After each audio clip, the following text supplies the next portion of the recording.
Boa noite, meu amigo. Boa noite, meu amigo. Graça e paz. Tudo Graça bem? e paz, querido. Graças a Deus, tudo bem. Tamo Amém. aí.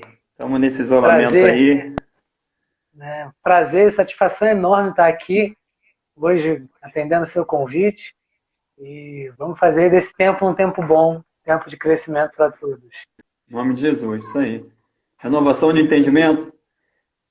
É isso aí. É, é.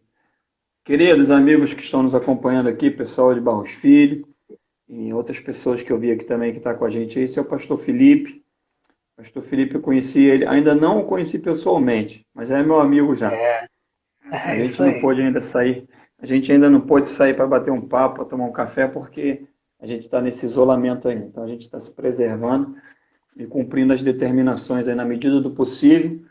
A gente cumpre as determinações que as autoridades têm passado. E a gente tem visto que a tendência até, hoje eu vi pelos noticiários, a tendência é piorar um pouquinho, né? O isolamento. Estão querendo cobrar um pouco mais, cobrar mais ainda em relação ao isolamento. E toda essa pandemia, e quando a gente fala do PAN, a gente lembra logo do pânico, porque é o que estão trazendo muito pânico também para a gente através da mídia, através da imprensa, e a tendência agora que eles falam de aumentar mais ainda traz mais insegurança, incerteza e principalmente mais medo ainda nas pessoas. E por isso eu convidei o pastor Felipe para a gente estar batendo um papo. O pastor Felipe ele vai abrir aqui abrir o leque, né? Abrir o livro aqui para a gente aqui sobre inteligência emocional, é a área dele. E através dessa primeira parte que a gente vai fazer assim, galera, a gente vai fazer até 8h30, mais ou menos 8h35, ele vai estar passando para a gente alguns pontos. E após isso nós vamos abrir para perguntas. Só que as perguntas, vocês vão colocar as perguntas e depois a gente vai selecionar as perguntas que vão ser respondidas aqui, porque às vezes são muitas perguntas, se for poucas, de repente até para todas, mas se for muitas perguntas, vai se selecionar e o próprio pastor Felipe vai estar analisando isso aí. A gente não tem noção de quanto é importante a inteligência emocional, quanto que é importante conhecer o nosso emocional para também conhecer e entender o emocional do nosso próprio, que é uma das finalidades da inteligência emocional, que é administrar as próprias emoções e usá-las em favor das outras pessoas. Então nós vamos estar orando e após essa oração aqui eu vou deixar o Felipe discorrer aí e passar para a gente aí tudo que Deus tem dado de conhecimento para ele, ok? Deus, louvamos o teu nome, Senhor, por mais uma vez estar na tua presença, agora junto com esses irmãos aqui, Deus, junto com o pastor Felipe, junto com esses irmãos que estão nos acompanhando, Senhor, louvando o teu nome, Senhor, engrandecendo o teu nome, porque, ó Deus, sabemos que, ó Deus, que tu és o Deus de tudo, tu és o dono de tudo, tu és Senhor de tudo, e tu és Senhor de nós mesmos, do nosso corpo, Senhor. E o nosso corpo também envolve uma mente, Senhor, que aos nossos olhos é tão complicada, Senhor, mas tu conhece cada detalhe dela, Senhor. Cada detalhe que a gente tem ali, ó Deus, cada neurônio, ó Deus, cada parte do nosso cérebro, tu conheces bem, Senhor. E a gente te pede agora, Deus, que tu venha nos trazer entendimento, para que através do entendimento, através do conhecimento que teu servo, pastor Felipe, vai nos passar, a gente possa conseguir administrar melhor, Deus, todo esse conflito que a humanidade tem vivido, Deus, e ainda o que está por vir, Deus, que a gente ainda não sabe, ó Deus, até quando vai essa pandemia, e, ó Deus, um lockdown que eles estão planejando de fazer aqui no Rio de Janeiro, no que isso vai gerar depois também, Senhor, na economia, em todas as coisas, emprego e tudo, Senhor. Então, eu te peço que nos dê agora, Deus, capacidade para entender, assimilar e administrar tudo isso na nossa vida, Senhor. Para que a gente, através da nossa mente, ligadas em Ti, tendo a mente Tua, Senhor, a gente possa administrar isso para favorecer o nosso corpo e favorecer a nossa comunhão também com nossos irmãos, Senhor. Obrigado, nos dê uma noite agradável, um momento agora agradável diante de Ti, em nome de Jesus, amém. Querido amigo pastor Felipe, fique à vontade aí, tá bom? Tá ótimo. Gente, então, inteligência emocional. Inteligência emocional é um tema não só muito importante, como ele é fundamental nos últimos tempos, né? Na verdade, ele é fundamental para a vida como um todo, e principalmente em tempos de clausura, por assim dizer, em tempos de lockdown, como o pastor Enéas falou na oração. assim, eu vou tentar ser o mínimo técnico possível, né? Usar uma linguagem mais próxima do nosso dia a dia, para poder facilitar o entendimento, a compreensão e também fazer com que o conhecimento flua de maneira mais natural para a gente aqui. Então, basicamente, existe uma série de livros para falar sobre inteligência emocional que foi, vamos dizer assim, descoberto e divulgado por um estudioso desse campo, né, de psicologia e a mente humana e tudo, que é o Daniel Goleman. Você vai pegar vários livros deles, são livros bem grandes, falando sobre tudo sobre inteligência emocional, pelo menos o que ele tinha descoberto na época, ele ainda escreve hoje em dia. Mas existem muitas outras áreas, muitos outros livros, muitos outros materiais e cursos até hoje falando sobre o tema e explorando esse tema. Então, de maneira muito simples e básica, inteligência emocional é a capacidade que nós temos de compreender, né, reconhecer as nossas emoções e as emoções de outras pessoas e lidar com isso, lidar de maneira inteligente. Né? Então, falou-se muito tempo, e por muito tempo falou-se sobre inteligência, a inteligência prática, a inteligência mais, como é que eu posso dizer, sem um termo simples, aquela inteligência matemática, né? Coisa do 1 mais 1 é igual a 2, é o ser racional, que era medida pelo QI. E aí, a gente, ao longo da história, isso foi uma das coisas que incomodou, né, e despertou o Daniel Goleman e outros estudiosos para esse ponto, é que ao longo da história foi percebido que muitas pessoas eram muito inteligentes, tinham QIs elevadíssimos, mas não tinham sucesso, não alcançavam resultados acima da média, como outras pessoas que não tinham um QI nem tanto elevado assim, mas conseguiam resultados fora do comum. E no meio dessa busca foi entendido que existe uma série de fatores que são responsáveis pelo sucesso, e o sucesso, ao ser construído, e eu digo sucesso aqui, a gente, só para trazer um pouco mais de concretude para o termo, não é só aquela coisa de sucesso financeiro, sucesso profissional, sucesso na vida como um todo, é você ser bem sucedido naquilo que você faz. Então, seja como um pai, como uma mãe, como um marido ou esposa, como um pastor, como um líder, como um cristão. Existem diversas coisas na nossa vida, diversas áreas, diversas empreitadas que nós nos lançamos, que nós podemos ter sucesso ou não, nós podemos ser bem-sucedidos ou não. E muitas pessoas acabavam tendo pouco sucesso, às vezes nenhum sucesso, mesmo tendo um QI muito elevado, mesmo sendo uma pessoa muito estudiosa, mesmo sendo uma pessoa muito inteligente aos olhos de muitas pessoas. Então, pessoas que foram alunos nota 10, que pegavam todos os trabalhos que vinham à mão e entregavam com o máximo de nota e de qualidade e tudo, essas pessoas não tinham sucesso em muitas áreas da vida e às vezes na vida como um todo. E principalmente naquilo que elas desejavam ter sucesso. E avaliando esses elementos que impediram tais pessoas de ter sucesso, foram descobertos que coisas como resiliência, né, que é aquela capacidade de tomar ser derrubado, tomar uma rasteira, tomar uma banda, ser atacado, cair e levantar de novo. Então, aquela capacidade, a resiliência, essa capacidade de você se envergar e voltar à tona, né? Então, persistência, força de vontade, a capacidade de, independente do que aconteça, você está de pé, de estar se reconstruindo, de estar crescendo, independente do que vem contra você. Essas habilidades, muitas pessoas que tinham QI elevado não desenvolveram. Então, por isso não obtinham o sucesso, porque o sucesso, eles entenderam que não dependia somente de saber o que fazer e como fazer, mas também o saber enfrentar e suportar de maneira, como é que eu posso dizer? De maneira flexível, né? Não rígida, mas de maneira flexível, todos os reveses na caminhada rumo ao sucesso. E aí começou a traçar, através dessas coisas que estavam faltando, dessas habilidades ou características que estavam faltando, começou a traçar a origem disso. E aí foi onde começou a dar o nome para isso de inteligência emocional.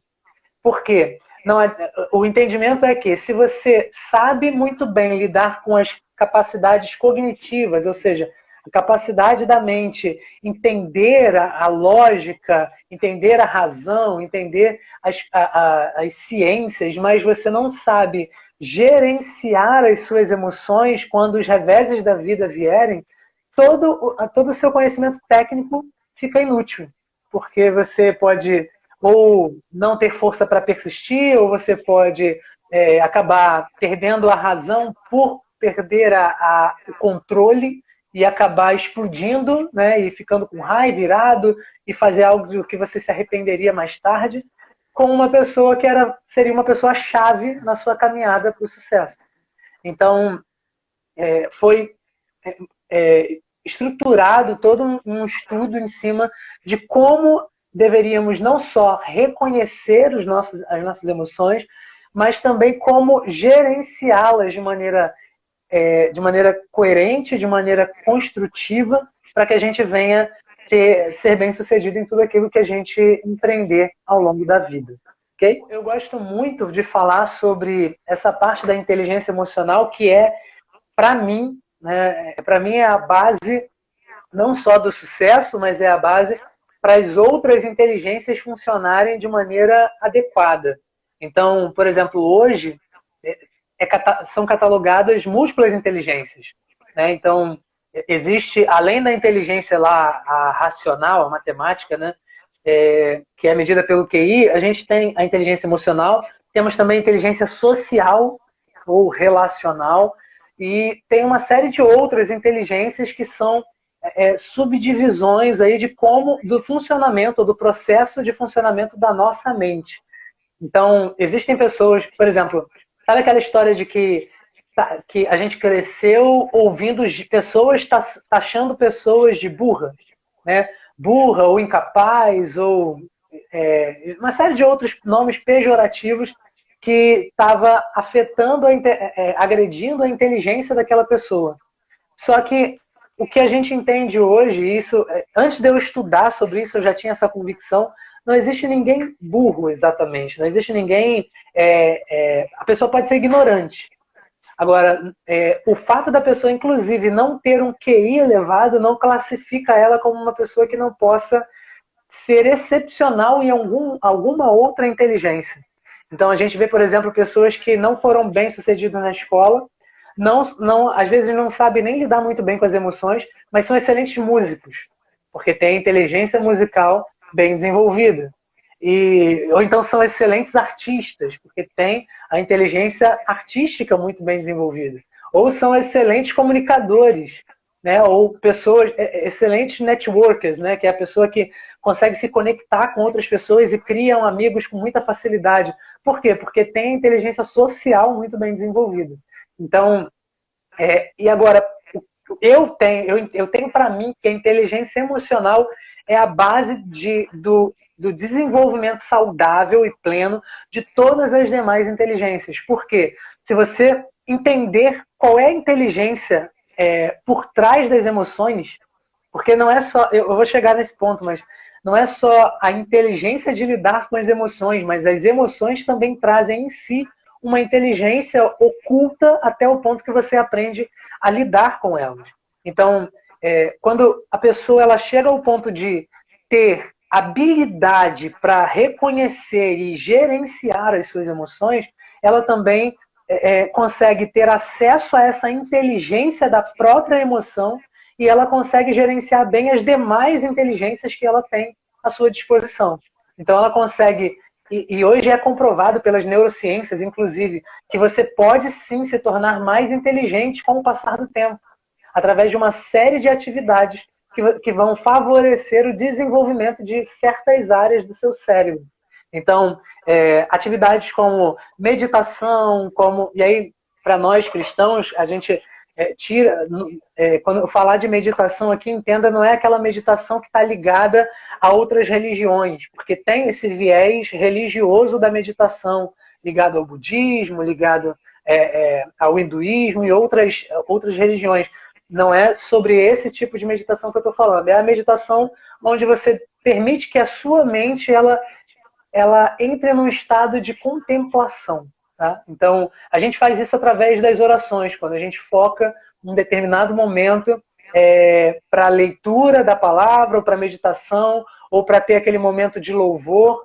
A gente está permitindo a nós mesmos aquele tempo para que a nossa mente repouse e passe de um momento, de um estado de atividade plena, de atividade acelerada, para um estado contemplativo. Tá? Isso se nós estivermos fazendo do jeito certo, né? O que é algo que é importante se destacar.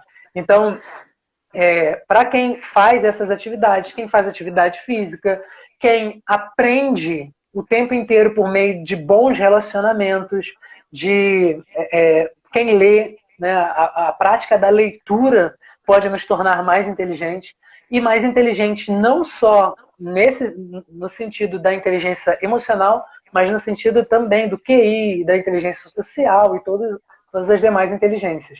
Tá? Então, inteligência, de uma forma bem ampla, é a definição da habilidade que você e eu, como seres humanos, temos de compreender, né, e aprender certas características da nossa vida, certas questões da nossa vida, bem a grosso modo. Tá?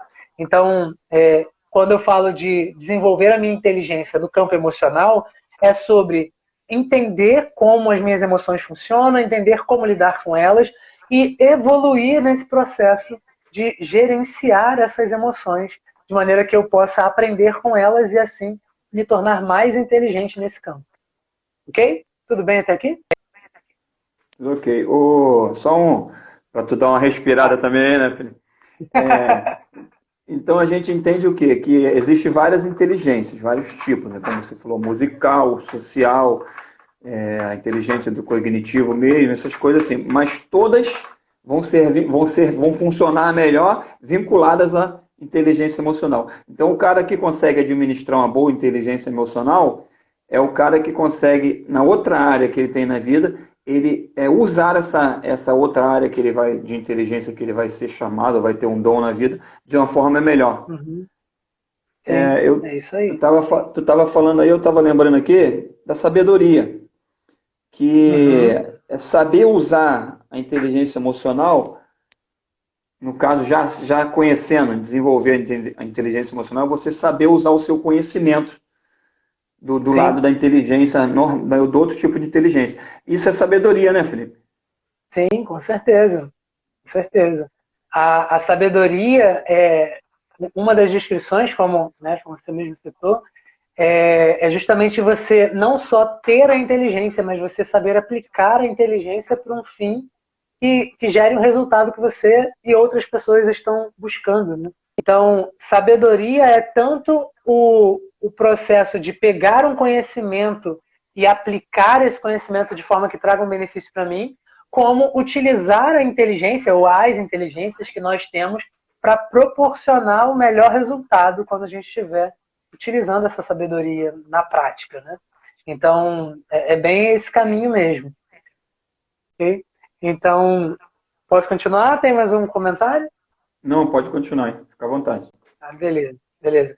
Então, basicamente, o que a gente pode aprender com tudo isso, né? Com toda essa parte teórica que eu falei agora nesse primeiro momento, é que quando eu aprendo a me relacionar, quando eu aprendo eu aprendo a compreender, a ouvir as minhas emoções e a colocar o que ela está falando para mim no lugar certo e, de uma certa maneira, utilizar a energia dessa emoção para cumprir os propósitos que eu estabeleci, eu ganho um aliado quando eu me refiro às minhas próprias emoções.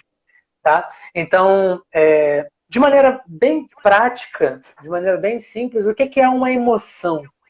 A definição que a neurosemântica traz é que a emoção é energia em movimento. Essa energia, ela se movimenta de que maneira? A gente cria uma série de significados e atribui aquilo que a gente tem na vida. Então, a maneira como a gente pensa a respeito da vida, das outras pessoas, das ações, da lei, da ética e de tudo mais, cria uma série de padrões que ficam codificados no nosso inconsciente. E quando alguma coisa acontece do lado de fora, mesmo que nós conscientemente não percebamos, e essa coisa que acontece do lado de fora, ela ativa algum desses significados que a gente tem criado na nossa mente inconsciente, o que acontece é que o nosso corpo sente, o nosso corpo reage. Então, por exemplo, se eu abomino a injustiça e eu tenho raiva de situações injustas, e aí em algum momento eu percebo, mesmo que o meu campo de visão, assim, mesmo que o meu foco de atenção não esteja nem para aquilo, mas em algum momento eu percebo alguma coisa acontecendo e o meu inconsciente detecta aquilo como sendo injustiça, essa área do meu cérebro vai ser ativada, esse significado vai ser ativado e ele vai enviar um sinal para o meu corpo. E vai liberar uma certa energia que vai disparar a tal da raiva que eu tenho sobre a injustiça. Pode começar de uma forma bem leve, como um certo incômodo, a ponto de me despertar para o que está acontecendo. E aí, a partir do momento que eu entendo o que está acontecendo, aí a energia é liberada por completo e a raiva me toma por inteiro. Entendeu? Então, basicamente é assim que funciona o mecanismo. As emoções, elas são a resposta física, ou a resposta que o nosso corpo emite de uma mensagem enviada pelo nosso inconsciente, de algum significado que está sendo ativado quando nós temos contato com algo ao nosso redor. Então, por exemplo, alguém fala pra gente uma determinada palavra, um palavrão. Uma pessoa nos xinga. Se eu não conheço, por exemplo, se a pessoa me xinga em russo, eu não vou fazer a menor ideia do que ela está falando. Então isso não vai me afetar. Agora, se a única palavra que eu conheço de russo é aquele xingamento, por mais que eu não conheça o restante do idioma, só de ouvir a pessoa falando aquela palavra para mim, isso vai ativar esse significado que eu atribuí àquela palavra e vai liberar essa emoção aí pode ser qualquer coisa, né? Depende de como eu vá reagir ao fato daquela pessoa ser a pessoa que está me xingando. Posso ficar com raiva, eu posso ficar triste por ela ter me xingado, eu posso ficar decepcionado por ela ter agido dessa maneira.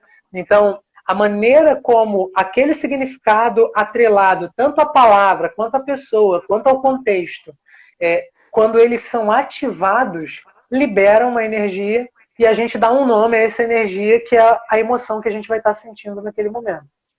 Por que é importante a gente entender esse processo, esse mecanismo?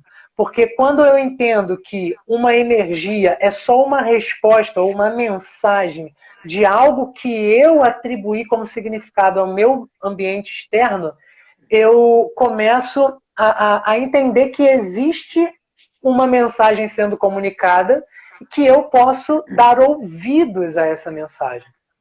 Então, se eu ouço qual é a mensagem, eu posso talvez identificar se aquela reação física é útil ou se ela não serve mais para mim naquele contexto. Se ela é útil, eu mantenho aquela mensagem e escolho o caminho a seguir. Então, eu entendo a mensagem, por exemplo, que aquela pessoa me xingou e eu entendo que isso de alguma maneira viola a minha integridade emocional, por assim dizer. Então, eu fico... E aí, nesse momento, por estar violando a minha segurança emocional, eu posso ficar com raiva. E raiva é uma emoção que libera muita energia e normalmente é para confronto, né? Porque eu estou se sentindo ameaçado, a minha integridade física ou emocional ou psíquica está sendo ameaçada, ou alguém a quem eu desejo proteger está sendo ameaçado. Então a raiva vem como um super estímulo para que eu tenha força suficiente para confrontar. E aí eu entendendo a mensagem, eu posso parar e entender a fonte dessa mensagem e racionalmente pensar, é útil para mim manter essa reação nesse contexto? Aí se eu falar assim, é útil, beleza. Então, qual é a ação que eu devo tomar para preservar a integridade física, psíquico-emocional minha ou de quem está próximo de mim? Aí eu passo a responder e não só reagir à emoção que vem. A partir do momento que eu tomo essa consciência, eu vou canalizar essa energia para fazer o que precisa ser feito de maneira inteligente. E aí, por isso, inteligência emocional. Né? Agora, eu posso também perceber que não faz o menor sentido aquela emoção surgir naquele contexto. E se ela surgir naquele contexto, eu simplesmente vou passar por bobo. Né? Então, eu vou estar, por exemplo, eu vou estar entregando, um exemplo, eu vou estar entregando o controle das minhas emoções na mão de alguém que está me xingando. E eu paro e falo assim, pô, que bobeira, né? É só uma palavra. Um palavrão não deixa de ser uma palavra. Que eu, em algum momento, atribuí um significado de que é algo pejorativo, que é algo que me afeta, que me agride, mas não passa de um conjunto de letras entonados de uma certa maneira por alguém e que nesse momento está se dirigindo a mim. Mas, cara, é direito dela falar o que ela quiser e também é direito meu não receber o que ela está falando a meu respeito. Agora, eu ficar com raiva disso, eu vou me tornar um bobalhão. Então, quer saber? Eu não quero mais reagir dessa maneira. Aí, o que eu estou fazendo ao pensar isso? Eu dando a mensagem, entendendo a fonte, ou seja, aquele significado que eu atribuí anteriormente, e aí agora eu tomo uma nova posição, uma nova postura, de eu não vou mais, acho que deu uma picotada, então, de eu não vou mais passar a reagir da mesma maneira. Eu vou encarar isso como só mais uma palavra, porque cada um tem o direito de falar o que quiser, e eu também tenho o direito de me ofender ou não. E aí tem um dos meus treinadores, né? Ele dizia o seguinte, que uma vez ele conta um caso que uma vez chegaram para ele e tentaram, no meio de um treinamento, ofendê-lo, né? Por causa de algo que ele fez. Aí ele virou para a pessoa e falou assim, desculpa, eu acabei esquecendo de me ofender, perdi o timing. Da próxima vez eu vou fazer questão de me lembrar, tá? Então, então ele mostra isso para dizer o seguinte, o ofender-se ou não ainda está no nosso domínio. Agora, a partir do momento que esse significado ainda me governa, eu estou entregando o domínio da ofensa para o outro. E aí a minha emoção já não é mais minha. Ou melhor, é minha, mas quem controla é o outro. É como se eu estivesse pegando o controle remoto da minha emoção, entregando na mão do outro, e ele sabe qual botão apertar para poder me tirar do sério. Entendeu? Então, como o primeiro passo para lidar com esse processo é justamente o passo de entender isso que eu falei até aqui. Que existe significados que são codificados e que cada emoção que a gente sente são emoções que estão revelando esses significados de maneira inconsciente no primeiro momento, mas essa mensagem ela pode ser ouvida. A partir do momento que eu paro, deixo de me negar a sentir essa emoção, entendendo que ela é uma emoção boa. Toda emoção está certa. Ela surge como um mecanismo de comunicação entre algo que eu codifiquei na minha mente e o meu corpo. Então, se ela apareceu naquele momento, ela está certa. Embora a gente, às vezes, não queira sentir certas emoções, quando elas surgem porque deveriam surgir mesmo. Então, se eu passo a entender isso, quando a emoção surge, ao invés de rejeitar, eu acolho a emoção, eu paro e pergunto. É como se eu olhasse para dentro de mim. É meio esquizofrênico o negócio, mas funciona, tá? Então, é meio como se eu olhasse para dentro de mim e perguntasse assim, emoção, raiva, sei lá, da onde você vem? O que aconteceu e que está gerando esse resultado? Qual é a mensagem que você tem para mim? Ou que outras maneiras mais eficazes, mais eficientes eu poderia agir em resposta ao que está acontecendo? Faz sentido com que eu continue reagindo dessa maneira? Faz sentido com que eu continue com esse significado desse jeito e só mude a maneira de reagir, ou nesse caso, passe a responder com inteligência? Ou não faz mais sentido nenhum e eu preciso ajustar esses significados? Então, só o fato da gente dar essa pausa cria um distanciamento entre a minha a ativação desses significados e a reação automática. Então, esse distanciamento que eu partir da reflexão e dessas perguntas que eu faço para mim mesmo, começa a me dar a possibilidade de gerar o que a gente chama em inteligência emocional de autogerenciamento ou automonitoramento, que é onde eu realmente começo a identificar o que está acontecendo dentro de mim e começo a criar uma brecha, um gap, uma lacuna que começa a retardar essa reação automática. A partir desse ponto, eu começo a ter a possibilidade de começar a responder de maneira mais inteligente. É um processo. Tem algumas que são muito rápidas, que acontecem de maneira muito rápida. Você faz uma pergunta e a coisa muda. Você para, se volta para entender a mensagem e a coisa já muda de figura. Tem outras que vai demandar um pouco mais de tempo de consciência e essa autoconsciência do processo. O importante é que a gente continue, né, exercitando esse pensamento para entender de onde vem cada mensagem. Beleza?